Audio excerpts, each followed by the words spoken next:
नमस्कार मित्रों, नमस्कार। आप सबको मेरा नमस्कार। मेरा नाम अश्विन वैद्य है।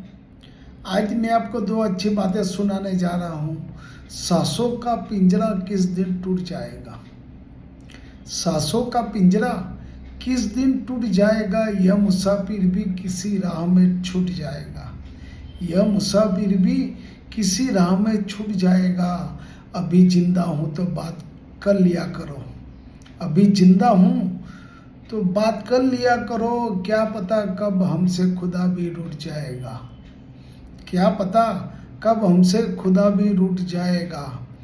जिंदगी ने हमें बहुत रुलाया है।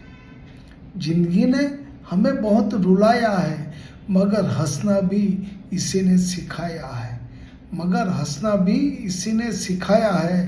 टूट कर बिखर चुके हैं तिनका तिनका, मगर बिखर कर संभलना भी इसी ने सिखाया है।